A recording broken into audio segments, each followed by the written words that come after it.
கர்த்தராகிய இயேசு கிறிஸ்துவின் நாமத்தினாலே அன்பின் வாழ்த்துக்கள். இன்றைக்கு நாம் காணப்போவது நம் இந்திய தேசத்தில் சுவிசேஷம் அறிவிப்பதும் ஆராதிக்க ஆலயம் கட்டுவது என்பதும் சாதாரண காரியமல்ல. நாம் ஒவ்வொரு வாரமும் ஆராதிக்கும் தேவனுடைய ஜெப வீடு என்கிற ஆலயம் என்பது அநேகருடைய கண்ணீராலும் அநேகருடைய ஜெபத்தாலும் அநேகருடைய பிரயாசத்தாலும் அநேக போராட்டங்கள் மத்தியிலும் கட்டப்பட்டிருக்கலாம். அப்படி கில்கால் ஜெப ஐக்கிய மிஷனரி ஊழியத்தில் செம்பராங்குளம் சபை எப்படி எவ்வளவு பாடுகள் மத்தியில் கட்டப்பட்டது என்ற சபை சாட்சியை இந்த காணொளியில் காணலாம். அது என்னோட லைஃப்ல ஒரு பெரிய ஒரு காரியம். அது வந்துச்சு, நான் ஊழியத்தில் எங்கள் ஆராதனைக்கு வரப்போ விசுவாசியாக இருந்தேன். அப்புறம் ஊழியம் பண்ண ஆரம்பித்தோம். அப்படி இருக்கும்போது பார்த்தீங்கன்னா முத பார்த்தீங்கன்னா செம்பராங்குளத்தில் ஒரு ஷெட்டு போட்டு ஒரு ஆஸ்ட்ரா ஷீட் போட்டு ஒரு சின்ன வீடு மாதிரி தான் இருக்கும். இப்போ இருக்கிறது இது வந்து சர்ச்சு. இதுக்கு பக்கத்தில் வந்து ஒரு சின்ன ஆஸ்ட்ரா சீட் போல சின்ன ஒரு வீடு மாதிரி இருக்கும். அந்த வீட்டில் தான் முத நாங்கள் ஆராதனை நடத்திட்டு, இது வந்து காலி இடமா கிடந்தது. சர்ச்சுக்கு பார்த்தா ஒரு காலி இடம் இருக்கும், அவ்வளோதான். இது ஒரு 3 சென்ட் இடம். இதில் வந்து ஒரு சின்ன இடத்துல ஒரு ஷெட்டு போட்டு வச்சுருந்தோம். அது பார்த்துட்டு உள்ள காலி இடம் தான் இது. அந்த ஷெட்டுக்குள்ளே தான் நாங்கள் வந்து ஆராதனை நடத்திட்டு இருப்போம்.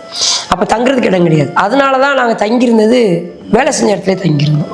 சர்ச்சுக்குள்ளே போய் தங்க முடியாதே அப்படின்ற போது அப்போ வந்துட்டு இப்படி போய்கிட்டு இருக்கும்போது தான் வந்துட்டு ஒரு தடவை ஒரு சூழலை வரும்போது ஐயா சொன்னாங்க, ஐயா நம்ம வந்துட்டு இந்த இடம் ஒரு மாதிரியா இருக்குது, நம்ம மெயின் ரோட்டில் ஒரு சர்ச்சு வாங்கலாம், ஒரு இடம் பாருங்க, நம்ம சர்ச்சு கட்டுவோம் அப்படின்னு சொல்லி ஐயா சொல்லிகிட்டே இருந்தார்.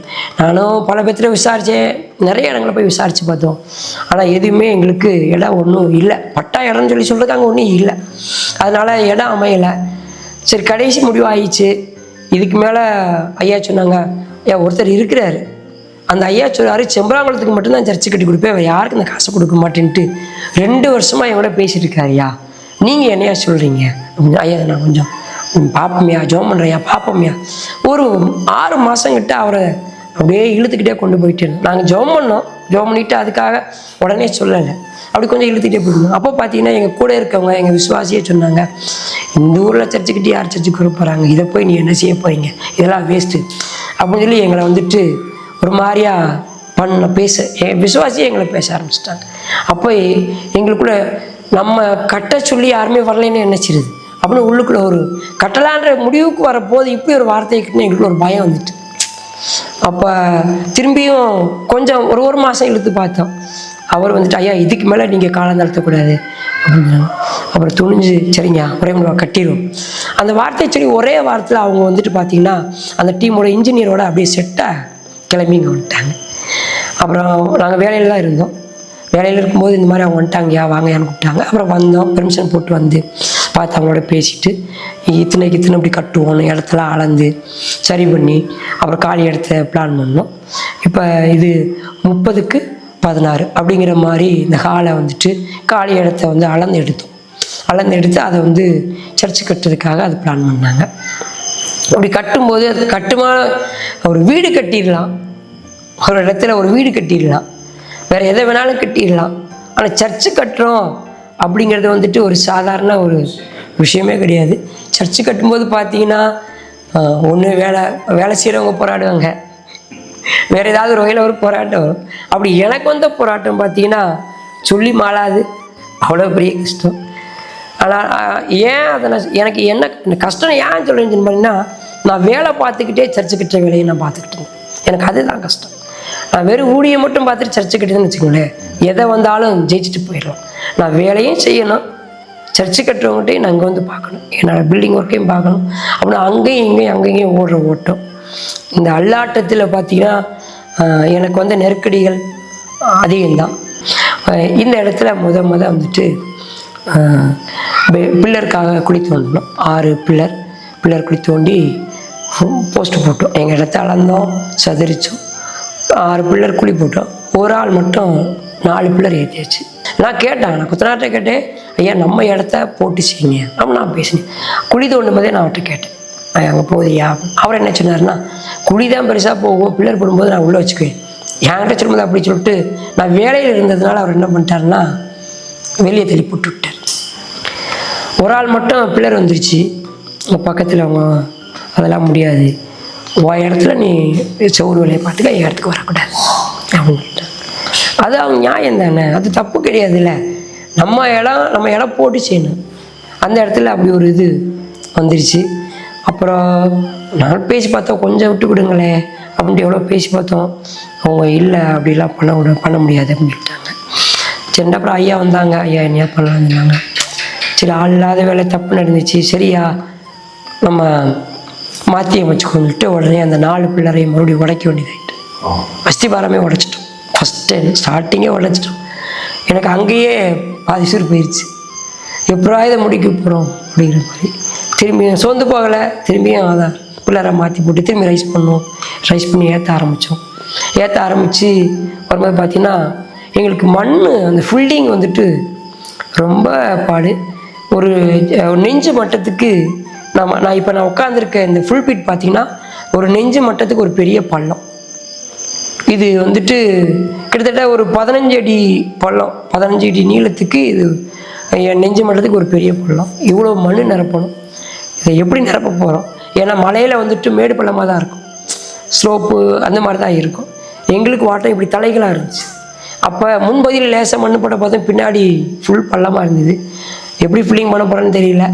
ஆனாலும் ஜெபத்தோடு அந்த வேலையை ஆரம்பித்தோம். ஃபில்லிங் பண்ண ஆரம்பிக்கும் போது தான் மண் எடுக்கிறதுக்காக பிளான் பண்ணோம். பேசினா பல வகையில் எங்களுக்கு வந்து அதில் நெருக்கடி கொடுத்தாங்க. ஃபாரஸ்ட்லேருந்து மண் எடுக்கக்கூடாது அப்படின்னு சொல்லிட்டு மெம்பர்கிட்ட அனுமதி வாங்கணும். நிறையா அப்படி கொஞ்சம் கொஞ்சமாக நெருக்கடியில் கொடுத்து பேச ஆரம்பித்தாங்க. நான் கடைசி நேரத்தில் பார்த்தீங்கன்னா ஒரு சூழலில் வரும்போது ஆளுகளை கூலி ஆளை கூப்பிட்டு வச்சு வண்டி வந்துருச்சு. நைட்டு மண் ஓட்ட போகிறோம். 9 மணிக்கு மண் ஓட்டுறதுக்காக ஸ்டார்ட் பண்ணிட்டோம். வேலையை ஸ்டார்ட் பண்ணி எல்லாத்தையும் தூக்கி வண்டியில் போட்டு நானும் வண்டியில் ஏறி எங்கள் விசுவாசி எல்லாத்தையும் கூப்பிட்டு இங்கேருந்து ரோட்டில் போகிறோம். கரெக்டாக எங்கள் வண்டியை கை மறித்து நிப்பாட்டிட்டு யாரை கேட்டு மண் எடுக்க போகிற நீ, எப்படி நீ மண் ஓட்டலாம் அப்படின்னு சொல்லிட்டு கேட்டாங்க. நான் சொன்னேன், ஐயா காட்டுக்காரங்கள்ட்ட கேட்டேன், ஃபாரஸ்ட்காரங்கள்ட்ட சொல்லியிருக்கேன் அப்படின்னு நான் சொன்னேன். என்னையே கேட்காம நீ எப்படி மண் ஓட்டலாம் அப்படிங்கிற மாதிரி அப்போ ஒரு வாக்குவாதம் வந்தது. நான் எவ்வளோ கெஞ்சி பார்த்தேன். காலைல விழுகாத குறைய அவர்கிட்ட போய் நின்று அப்படியே போராடி பார்க்குறேன். அந்த இடத்துல ஒன்றும் இது பண்ண முடியல. கிட்டத்தட்ட ஒரு மணி நேரம் போராட்டம். எனக்குன்னு பேச யாரும் கிடையாது நைட்டில். அதனால் வந்துட்டு அவர் எங்கெல்லாம் போகிறாரோ அங்கே எல்லாரும் பின்னாடியே போயிட்டே இருக்கிறேன். ஒரு தலைவர்கிட்ட அவர் சொல்கிறாரு, தம்பி நான் உனக்கு எதுவும் சொல்லலை, நான் அனுமதி கொடுக்குறேன், எனக்கு அதுக்கு சம்மந்தம் இல்லை, அவங்க கேட்குறாங்க, நீ அவங்கள்ட்ட பேசுங்க அப்படின்னு சொல்லிட்டு அவங்கள்ட்ட அனுப்பிவிட்டாங்க. அப்புறம் போய் அவங்கள்ட்ட கெஞ்சி ரொம்ப நேரம் ஒரு மணி நேரத்துக்கு மேலே அவங்களோட எங்கெல்லாம் போய் நிற்கிறாரோ அங்கெல்லாம் பின்னாடியே போய் கெஞ்சி குத்தாடி அந்த மண் எடுக்கிற வேலையை ஆரம்பித்தோம். அன்றைக்கிங்க பார்த்தீங்கன்னா விடிய மழை, சரியான மழை. அந்த மழையில் மண் வெட்டி பிக்கப்பில் லோட் பண்ணணும். அதை கொண்டு வந்து வெட்டி கீழே இழுத்து போடணும். கொட்ட முடியாது. நம்ம சர்ச்சு பிக்கப்பு அப்படி அள்ளி போட்டு அதை கொண்டுட்டு வந்து இங்கே இறக்கி கீழே போட்டால் அதை இழுத்து நிறவி விடணும். நைட்டில் மழையில் லோடு பண்ணிட்டுருக்கணும். எங்கள் ஒய்ஃப் பார்த்தீங்கன்னா அதெல்லாம் நினச்சிக்கிட்டே பார்க்க முடியாது. செவுரை உடைச்சிட்டோம், பழைய சர்ச்சோட செவுரை உடைச்சிட்டோம். ஃபுல் ஓப்பனு, மழை, குளிர். அந்த இது பில்லர் பக்கத்தில் உட்காந்துப்பாங்க. உட்காந்துக்கிட்டு விடிய ஒரே ஜபந்தான். மழையும் நிற்கலை, ஜபமும் நிற்கலை. ஆனால் மண் ஓட்டுற வேலையும் நிற்கலை. அதுதான் ஒரு பெரிய விஷயமே. கூட வந்தவங்க 50 பேரும் அவ்வளோ அழகாக அன்றைக்கி நைட்டு விடிய வேலை பார்த்தோம். 4 மணி மண் ஓட்டி கம்ப்ளீட் பண்ண போகும்போது மண் ஃபில்லிங் நல்லபடியாக முடிஞ்சுது. ஃபில்லிங் முடிச்சிட்டோம். சரி ரைட்டு, இன்னும் பார்த்துக்கோண்டா அப்படின்னு ஒரு தைரியம் வந்தது. அது பிறகு கட்டட வேலையில் பிரச்சனை ஆரம்பிச்சிச்சு. கொத்தனார் ஏமாற்ற ஆரம்பிச்சிட்டாங்க. ஒரு பெரிய நஷ்டத்தை தான் சந்திக்க நேர்ந்தது. என்னால் அதை ஏற்றுக்கவே முடியல. நான் ஏமாந்துட்டேனா அப்படின்னு சொல்லிட்டு என்னை அந்த வகையில் ஏமாற்றப்பட்டோன்னு தான் சொல்ல முடியும். மோசம் போக்கில் மாதிரி தான் அவர் போயிட்டார். ஒரு தொகையை வாங்கிட்டு செஞ்சு தரேன்னு சொல்லிட்டு செய்யாமல் விட்டு ஓடி போயிட்டார். அப்புறம் அடுத்து ஒருத்தரை கொண்டுட்டு வந்து அந்த செஞ்ச வேலையை அடுத்தவங்களை வச்சு மறுபடியும் அதை கண்டினியூ பண்ண வச்சிருச்சு. அடுத்தவங்களை வச்சு இதை கட்டி கொண்டு போய், ஆனால் அவர் நல்ல விதமாக இப்போ இருக்கிற அழகாக இந்த சர்ச்சை வந்து கட்டி கொடுத்தாங்க. எங்களுக்கு அது ஒரு பெரிய சந்தோஷம். ஒருத்தர் விட்ட வேலையை ஒருத்தர் யாரும் தொட மாட்டாங்க. ஆனால் அவர் வந்து அதை தைரியமாக நான் செஞ்சு தரேன்னு சொல்லிட்டு அந்த ஐயா வந்து அழகாக வேலையை செஞ்சு கொடுத்தாங்க. இது இந்த சர்ச்சை கட்டும்போது நடந்த போராட்டம். இது ஊழியத்துக்குன்னு சொல்லி போராட்டம்னு சொல்லி பார்த்தீங்கன்னா ஃபஸ்ட்டே முதல் வேலையே வந்துட்டு ட்ராக்ஸ் மினிஸ்ட்ரி. நான் வந்துட்டு எனக்கு தெரிஞ்ச ஒரு நண்பர் ஒருத்தர் தூத்துக்குடியிலேருந்து ஒரு 22 பேர் பெரிய ட்ராவல்ஸில் டெம்போ ட்ராவல்ஸில் வந்திருக்காங்க ஊழியத்துக்காக. ஆனால் முதல் நாள் நைட்டு பேசிட்டு அவங்க அங்கேருந்து கிளம்பிட்டாங்க. இங்கே அவங்களுக்கெல்லாம் சாப்பாடு பண்ணிட்டேன். அப்போ இந்த சர்ச்சு கட்டலை, பழைய சர்ச்சு தான் இருக்குது. அந்த நான் வேலை பார்க்குற இடத்து வீட்டில் தங்கியிருக்கேன். அங்கேருந்து சோறாக்கி சோத்தை அவங்களுக்கு கொண்டுட்டு வந்து சர்ச்சில் வச்சுவிட்டு நான் வந்துட்டேப்பான்னு எனக்கு ஃபோன் பண்ணாங்க. நான் ரோட்டில் ரிசீவ் பண்ணுறதுக்காக நான் ரோட்டில் போய் நிற்கிறேன் அவரை கூப்பிட்றதுக்காக. அவங்க வண்டியை திருப்பி நிப்பாட்டி கேட்டை திறந்து இறங்குறதுக்கு கீழே வர்றாங்க. எவனும் கீழே இறங்கக்கூடாது, எவனும் கால் வைக்கக்கூடாது, கீழே இறங்கக்கூடாது அப்படின்னு சொல்லிட்டு ஒருத்தர் வந்து பிரச்சனை பண்ண ஆரம்பித்தார். நல்லா ஆனால் குடி போதை தான். காலையில் ஒரு 8 மணிக்கு நல்ல போதை அப்படி பேசிக்கிட்டே இருக்கார். அண்ணே என்னென்ன பிரச்சனை? ஒன்றும் இல்லைண்ணே, எங்கள் சர்ச்சுக்கு தானே வர்றாங்க, நான் ஒன்றும் ஊரில் எதுவும் பண்ணலைண்ணே அப்படிங்கிற பிடிச்சி கழுத்தை பிடிச்சி அட்டையை பிடிச்சி இப்படியேன்னு தூக்கிட்டார். அவங்க உள்ளே 22 பேர் நிற்கிறாங்க. என்ன பண்ணுறதுன்னே தெரியல. அப்படியே திக்கு முக்காடி போய் உள்ளே பார்த்துட்டு அவங்க நின்றுட்டுருக்காங்க. சரி இன்னைக்கு அவ்வளோதான் அப்படின்ட்டு உள்ளுக்குள்ளே பெரிய நடுக்கம் தான். அப்புறம் பக்கத்தில் இருந்தவங்கள வந்தாங்க, ஏய் போப்பா அவரை போயிட்டு அப்படின்னு சொல்லிட்டு உடனே அவரை இது பண்ணாங்க. இதான் உனக்கு கடைசி, இனி நீ உன்னை பார்த்தேன் இப்படிலாம் பேசி திரிஞ்ச அப்படிங்கிற மாதிரி மிரட்டிட்டு அப்படியே விட்டாங்க. அன்றைக்கி பார்த்தீங்கன்னா நாங்கள் இங்கே எதுவுமே பண்ணலை.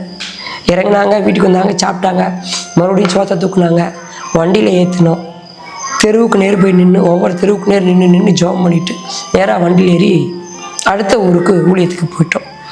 ஊழியத்தில் நான் நெருக்கப்பட்டேன்னு சொன்னால் ஃபஸ்ட்டு அது செகண்டு பில்டிங் கட்டும்போது எனக்குள்ளே வந்த நடுக்கம், அந்த பயம். என் கூட யாராவது இருந்தால் தெரியாது. இன்றைக்கி ஊழியத்துக்கு வந்தவங்க யார் எதுவும் வாய் திறக்க முடியல, அவங்க அப்படியே விரைச்சி போய் நிற்கிறாங்க, கீழே இப்படி உரிச்சிட்டு. அது வந்துட்டு என்னால் அது மறக்க முடியல. ஆனால் அதை பண்ணினவரை பார்த்தீங்கன்னா அதை தொடர்ந்து பின்னாட்களை பார்க்கும்போது யாராவது அன்றைக்கி அவர் பயங்கர ட்ரக் அடிக்ஷன், பயங்கர குடியில் இருந்தார். யாருனாலையும் மாற்ற முடியல. அவர் அப்படி ஒரு குடிகாரராக இருந்தார். நாங்கள் வந்து அதுக்கு பிறகு அவருக்காக ஜோம் பண்ண ஆரம்பித்தோம். ஜோம் பண்ணி கிட்டத்தட்ட ஒரு 2 வருஷம் அந்த குடியில் தான் இருந்தார். நம்ம சண்டை போட்டார். 2 வருஷம் குடியில் தான் இருந்தார். 2 வருஷம் கழித்து பார்த்தீங்கன்னா அவருக்கு ஒரு சின்ன பிரச்சனை, ஹார்ட் ப்ராப்ளம் மாதிரி ஒரு மாதிரியே வந்தது.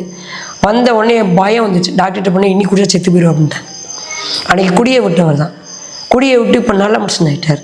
ஆனால் இன்றைக்கி பார்த்தீங்கன்னா எனக்கு தெரியாது, அவர் குடியை விட்டாலும் எனக்கு தெரியாது. இன்னும் அவர் பார்த்தாலும் கொஞ்சம் பயந்துட்டு தான் ஓடுவேன். அப்படி போயிட்டு இருக்கும்போது பார்த்தீங்கன்னா ஒரு நாள் பார்த்தீங்கன்னா சர்ச்சுக்கு போகிறதுக்கு வண்டி இல்லை, அவர்கிட்ட தான் வண்டி இருக்குது.